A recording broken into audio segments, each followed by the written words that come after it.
पिछले लेक्चर में हमने पढ़ा कि जैसे कि ये डीएनए में क्या हुआ था, एक रेप्लिकेशन बबल बना था। सही है, एक रेप्लिकेशन बबल बना था हमारे पास।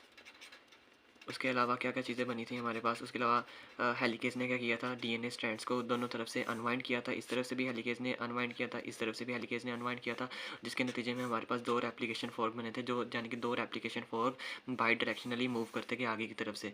हेलिकेज़ की एक्टिविटी की वजह से हमारे पास क्या चीज़ें आई थी, सुपर क्वालिंग आई थी। सुपर क्वालिंग को किसने ख़त्म किया, टोपो आइसोमरेजिस ने। सही है, टोपो आइसोमेरेजिस ने।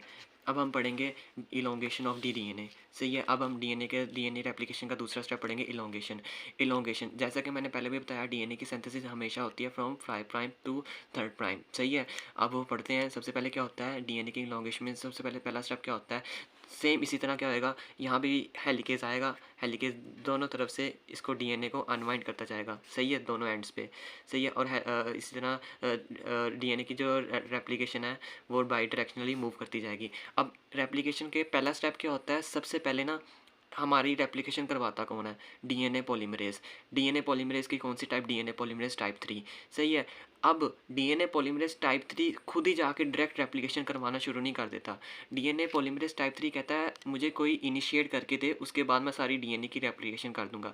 अब इनिशिएशन के लिए हमारे पास सबसे पहले एक एंजाइम आता है, कौन सा, प्राइमेज एंजाइम। सही है, हमारे पास आता है प्राइमेज एंजाइम। ये क्या करता है, ये एक आरएनए का प्राइमर बनाता है, आरएनए प्राइमर। सही है, आरएनए प्राइमर होता है 10 न्यूक्लियोटाइड सीक्वेंस का।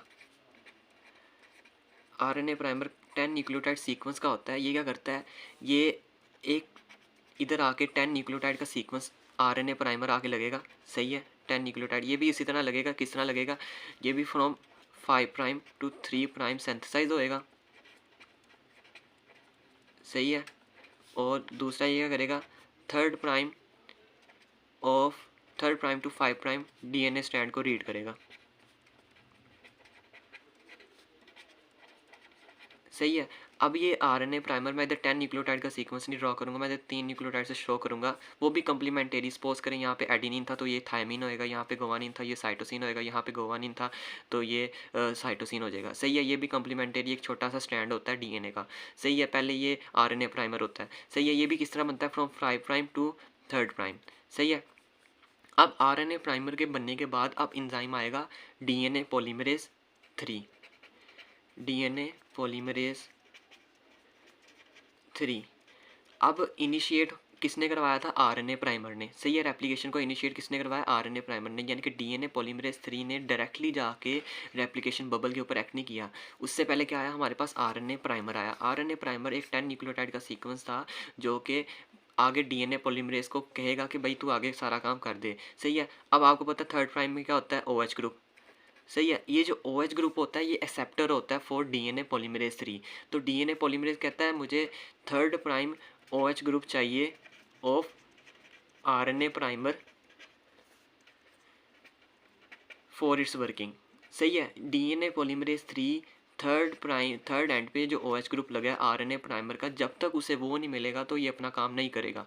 और इसकी भी सिंथेसिस का सेम प्रोसीजर है, ये सिंथेसाइज करेगा डीएनए को from 5 prime to 3 prime end. सही है, और रीड करेगा डीएनए स्ट्रैंड को from 3 prime to 5 prime end. सही है, अब ये आरएनए प्राइमर को आने के बाद क्या होएगा, डीएनए पॉलीमरेज 3 आएगा, वो क्या करेगा, इसके OH ग्रुप को इस पकड़ेगा और आगे बनाना शुरू कर देगा कंप्लीमेंट्री एक स्ट्रैंड। सही है, इस तरह ये स्ट्रैंड बनाता जाएगा whole length of the DNA. सही है, उस तरह डीएनए की रेप्लिकेशन प्रोसीड होती जाएगी। सही है, और ये भी बनाएगा फ्रॉम 5 प्राइम टू 3 प्राइम। सही हो गया, इसे हम कहते हैं लीडिंग स्ट्रैंड। सही है, अब दोनों तरफ ऐसे ही होता है, नीचे भी ऐसे ही आएगा, एक आरएनए प्राइमर आएगा जो कि इनिशिएट करेगा। सही है, ये भी सिंथेसाइज होता है फ्रॉम 5 प्राइम टू 3 प्राइम। सही है, उसके बाद क्या होएगा, हमारे पास डीएनए पॉलीमरेज 3 आएगा जो कि आगे पूरा एक स्ट्रैंड बनाता चला जाएगा। सही है, इससे क्या होएगा, डीएनए की सिंथेसिस बाई डायरेक्शनली होती चली जाएगी। सही है, और ये भी 5 प्राइम टू 3 प्राइम सिंथेसाइज होता है। सही है, उसके बाद हम पढ़ेंगे असल में होता क्या है, डीएनए पॉलीमरेज 3 ना साथ साथ एक इंपॉर्टेंट काम भी करता चला जाता है, वो क्या करता है, प्रूफ रीडिंग। सही है, प्रूफ रीडिंग कैसे करता है ये ना, आपको पता है ये स्टैंड हमेशा कम्प्लीमेंट्री, ये टेम्पलेट स्टैंड है, ये उसका कम्प्लीमेंट्री स्टैंड है, सही है। या अगर यहाँ पे एडिनिन है तो यहाँ पे थायमिन होना चाहिए, अगर यहाँ पे साइटोसिन है तो यहाँ पे गोवानिन होना चाहिए। सपोज यहाँ पे साइटोसिन था और यहाँ पे थायमिन आ गया, और डीएनए पॉलीमरेज 3 क्या करेगा, इसको पकड़ लेगा, प्रूफ रीड करेगा और इसको थायमिन को इसको साइटोसिन की जगह क्या कर देगा, एडिनिन आके लगा देगा, ताकि डीएनए का स्टैंड सही बनता जाए throughout the whole length, सही है। यानी कि ये डीएनए पॉलीमरेज 3 सिंथेसिस के अलावा प्रूफ रीडिंग भी साथ साथ करता चला जाता है। उसके बाद क्या होएगा, हमारा एक दो तरह के स्टैंड्स बनते हैं, लीडिंग स्टैंड और लैगिंग स्टैंड। मैं आपको बताता हूँ लीडिंग स्टैंड और लैगिंग स्टैंड कैसे बनते हैं, मैं बताता हूँ। सेम प्रोसीजर है, उसमें क्या होएगा आपको पता है कि एक आरएनए प्राइमर आएगा सबसे पहले, सही है, वो 5 प्राइम टू 3 प्राइम बनेगा, सही है। उसके बाद डीएनए पॉलीमरेज 3 आएगा और अपना एक नया स्टैंड बनाता चला जाएगा, सही है, वो भी 5 प्राइम टू 3 प्राइम, सही है। अगर मैं कहता हूँ कि जो आरएनए प्राइमर है वो कहीं मिड में आके अटैच हो गया, सही है, मिड पे आके लग गया, फ्रॉम 5 प्राइम टू 3 प्राइम। अब हो गया क्या, अब 3 प्राइम पे OH ग्रुप है इसका, 5 प्राइम पे फॉस्फेट ग्रुप है, सही है। अब होगा असल में यहाँ तो आगे डीएनए पॉलीमरेज 3 अपना काम कर देगा, क्योंकि डीएनए पॉलीमरेज 3 को काम करने के लिए इसका एक्सेप्टर आर्म OH ग्रुप चाहिए होता है, सही है। यहाँ पे आके डीएनए पॉलीमरेज 3 लगेगा और throughout the whole length एक नई न्यूक्लियोटाइड की चेन बनाता चला जाएगा, सही है। लेकिन इस तरफ क्या है, इस तरफ तो एक एम्प्टी स्पेस है, यहाँ पे क्यों नहीं एक्ट करेगा, क्योंकि यहाँ पे उसके पास हाइड्रोक्सल ग्रुप नहीं है आरएनए प्राइमर का। 5th प्राइम पे हमें पता है एक फॉस्फेट ग्रुप होता है, सही है। अब क्या होएगा, एक नया आरएनए प्राइमर आएगा, सही है, वो आके लगेगा इस तरफ, सही है। अब वो आरएनए फुल उसी तरह फिर लगेगा, सही है। ये मैंने इधर 3 प्राइम आएगा, इधर 5 प्राइम आएगा, सही है। आरएनए उसी तरह लगेगा फ्रॉम 5 प्राइम टू 3 प्राइम, सही है। एक आरएनए और आएगा, फिर एक नया डीएनए पॉलीमरेज 3 दोबारा आएगा और एक नई चेन यहाँ पे सिंथेसाइज कर देगा दरमियान में, सही है। यानी कि ये वाला ऊपर वाला स्टैंड क्या हो गया, लीडिंग स्टैंड। लीडिंग स्टैंड मतलब कि एक आरएनए प्राइमर आया था जो कि सिंथेसाइज हुआ from 5 prime end to 3 prime end, सही है। उसके बाद डीएनए पॉलीमरेज 3 आया, उसने 5 prime end to 3 prime end एक पूरी चेन बना दी। लेकिन लैगिंग स्टैंड में क्या होता है, लैगिंग स्टैंड में हमारे पास मल्टीपल आरएनए प्राइमर होते हैं, सही है। लैगिंग स्टैंड में हमारे पास मल्टीपल आरएनए प्राइमर होते हैं, सही है। उसके बाद क्या कहता है, ये लैगिंग स्टैंड को हम ओकाज़ाकी फ्रैगमेंट कहते हैं, मतलब जिसमें ओकाज़ाकी फ्रैगमेंट्स इसलिए कहते हैं, मैं एक मिनट बताता हूँ, ओकाज़ाकी फ्रैगमेंट्स क्योंकि इसमें हमारे पास मल्टीपल आरएनए प्राइमर होते हैं, सही है। दूसरा क्या होता है, हमारे पास मल्टीपल डीएनए के सेगमेंट्स बनते हैं। मैं आपको एक बार दोबारा रिवाइज करवा देता हूँ, ओकाज़ाकी फ्रैगमेंट्स का क्या प्रोसीजर था, मैं आपको बताता हूँ। हुआ क्या था कि हमारे पास एक लीडिंग स्टैंड था, लीडिंग स्टैंड तो सेम था, सही है। एक उसने क्या किया, एक आरएनए प्राइमर आया, वो 5 प्राइम टू 3 प्राइम एंड आके लगा, सही है। उसके बाद क्या हुआ, एक डीएनए पॉलीमरेज 3 आया, उसने throughout the whole length हमारे एक चेन बना दी, सही है। लेकिन मैं कहता हूँ अगर आरएनए प्राइमर कहीं मिड पे आके अटैच हो गया, सही है, फ्रॉम 5 प्राइम टू 3 प्राइम, सही है, अटैच तो हो गया, तो उसने अपने आगे वाले हिस्से में यानी कि 3 प्राइम एंड से तो ईजिली आगे डीएनए पॉलीमरेज 3 ने आके चेन बना दी। लेकिन पीछे जो गैप था वो कैसे फिल करेगा, एक और आरएनए प्राइमर आएगा, यानी कि यहाँ पे 2 आरएनए प्राइमर आए, सही है, 2 आरएनए प्राइमर आए हमारे पास, सही है। अब दोनों आरएनए प्राइमर के आगे एक नया डीएनए पॉलीमरेज 3 ने नई चेन बनाई, सही है। यानी कि डीएनए के भी अलग-अलग सेगमेंट्स बने, डीएनए सेगमेंट्स, सही है। इसे हम कहते हैं ओकाज़ाकी फ्रैगमेंट्स,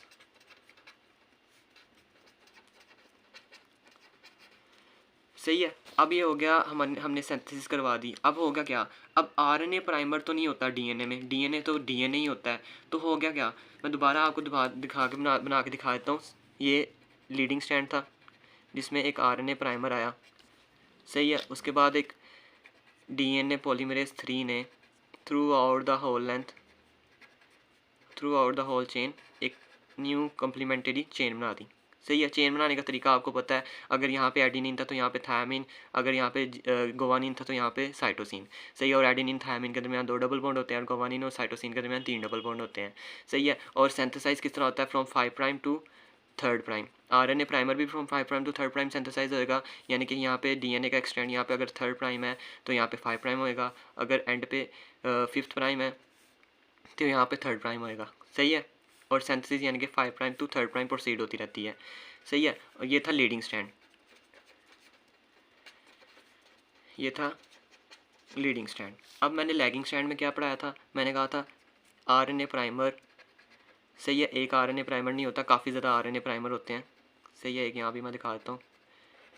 सही है, उनके कॉरस्पॉन्डिंग आगे पीछे दोनों तरफ डीएनए की चेन्स बनती रहती हैं।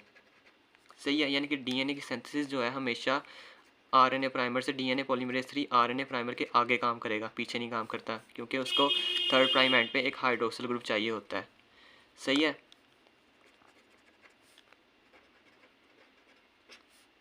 यहाँ पे डीएनए पॉलीमरेज 3 ने एक डीएनए की चेन बना दी। सही है, अब क्या होएगा, डीएनए पॉलीमरेज 1 आएगा, डीएनए पॉलीमरेज 1 क्या करेगा, ये जो हमारे पास हमने क्या कहा था, हमने डीएनए को रेप्लिकेट करवाना है, हमें आरएनए प्राइमर का बस इतना ही काम था कि वो इनिशिएट करता है रेप्लिकेशन को, उसके अलावा उसका और कोई काम नहीं था। सही है, अब उस आरएनए प्राइमर को हटाना है, तो वो क्या करेगा, डीएनए पॉलीमरेज 3 आएगा, वो क्या करेगा, आरएनए प्राइमर को रिमूव करेगा, रिमूव आरएनए प्राइमर। सही है, और वो भी किस तरह करेगा, from 5 prime to third prime. सही है, और दूसरा काम क्या करेगा, अब आरएनए प्राइमर को हटा भी दिया, वहाँ पे खाली गैप थोड़ी ना छोड़ना है, वो आरएनए प्राइमर को हटाने के बाद 5 प्राइम टू 3 प्राइम एंड पे रिमूव कर देगा और रीड करेगा डीएनए को from third prime to 5 prime. सही, सिंथेसिस में, पूरी सिंथेसिस में डीएनए की पूरी रेप्लिकेशन में दो ही काम होंगे, डीएनए को अगर रीड करना है तो होएगा from third prime to 5 prime end, लेकिन अगर हमने डीएनए को सिंथेसिस करना है तो from 5 prime to third prime end. अगर हमने आरएनए प्राइमर को लगाया था, उसको भी इसी डायरेक्शन में लगाया था, डीएनए पॉलीमरेज 1 ने भी इसी डायरेक्शन में काम किया था, अब डीएनए पॉलीमरेज 3 भी इसी डायरेक्शन में काम करके गया है, अब डीएनए पॉलीमरेज 1 भी इसी डायरेक्शन में काम करेगा from 5 prime to 3 prime end. तो ये क्या करेगा, सिंथेसाइज करेगा एक उसी जितना, यानी कि 10 न्यूक्लियोटाइड सीक्वेंस का आरएनए प्राइमर था, ये भी क्या करेगा, सिंथेसाइज करेगा 10 न्यूक्लियोटाइड सीक्वेंस डीएनए।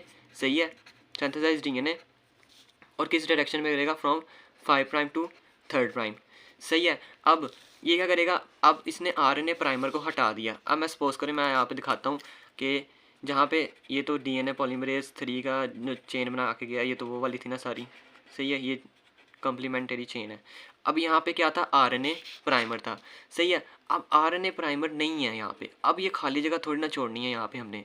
अब इसको फिल किया किसने, डीएनए पॉलीमरेज 1 ने। डीएनए पॉलीमरेज 1 आया, उसने क्या किया, फ्रॉम, यानी कि यहाँ पे क्या था, थर्ड प्राइम, यहाँ पे क्या था, 5 प्राइम, इसने रीड किया डीएनए स्टैंड को from third prime to 5 prime end, और उसने आरएनए प्राइमर की जगह एक छोटा सा 10 न्यूक्लियोटाइड का डीएनए सीक्वेंस बना दिया और उसी तरह बनाया। अगर सपोज करें यहाँ पे एडेनिन था तो यहाँ के थायमिन लगा देगा, यहाँ पे साइटोसिन था तो यहाँ पे गुवानिन बना देगा, यहाँ पे एडेनिन था यानी पे थायमिन था तो यहाँ पे एडेनिन आके लगा देगा, यानी कि एक कंप्लीमेंट्री चेन आरएनए प्राइमर की जगह आके लगा दी। सेम इसी तरह ये लीडिंग स्ट्रैंड में था, लैगिंग स्ट्रैंड में भी सेम इसी तरह आएगा। लैगिंग स्ट्रैंड में काफ़ी जगह ऊपर मैंने दिखाया था कि ये देखो काफ़ी जगह आरएनए प्राइमर डीएनए सेगमेंट्स, ये भी आरएनए प्राइमर, यानी कि ओकाज़की फ्रेगमेंट्स में काफ़ी ज़्यादा आरएनए प्राइमर थे, काफ़ी ज़्यादा डीएनए सेगमेंट्स थे। सही है, अब सपोज ये छोटे छोटे डीएनए सेगमेंट्स थे।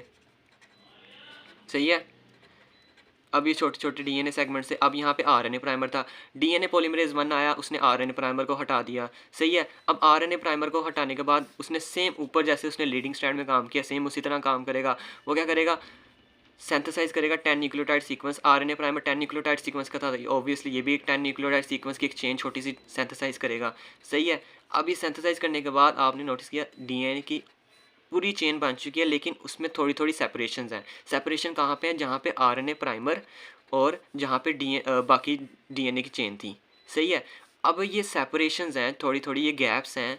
अब ये गैप्स हमने फिल करने हैं, क्योंकि हमें एक पूरी चेन चाहिए, सिंगल चेन चाहिए, हमें छोटे छोटे सेगमेंट्स में चेन नहीं चाहिए डीएनए की। सही है, तो यहाँ पे कौन सा एंजाइम आएगा, अब आएगा एक बड़ा प्यारा सा एंजाइम है हमारा लाइगेज।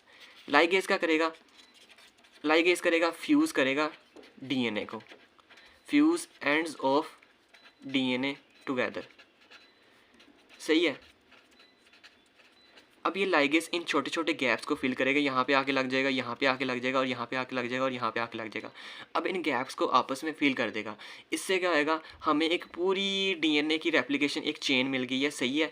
अब उसके यानी कि ये एक टेम्पलेट स्ट्रैंड था और उसके अगेंस्ट हमें एक कंप्लीमेंटरी स्ट्रैंड मिल गया है, सही है। अब ये सारी रेप्लिकेशन दोनों एंड्स में ऐसे प्रोसीड करती जाएगी, यानी कि दोनों स्ट्रैंड हेलिकेज खुलता जाएगा और ये रेप्लिकेशन आगे मूव करती जाएगी, करती जाएगी, करती जाएगी। अब इसकी टर्मिनेशन होएगी। टर्मिनेशन जब ये देखें, जब पूरी स्ट्रैंड, अब ये पूरी डीएनए की चेन सिंथेसाइज हो गई है, टर्मिनेशन में क्या होएगा, हमारे पास एक आएगी प्रोटीन। प्रोटीन का नेम है प्रोटीन TUS। ये क्या है, ये है टर्मिनस यूटिलाइजेशन सब्सटेंस, सही है। ये आएगी, ये आके लगेगी, सही है, और आके सारी स्टेप को रोक देगी, यानी कि डीएनए की टर्मिनेशन को, डीएनए की सिंथेसिस को, रेप्लिकेशन को ख़त्म करवा देगी।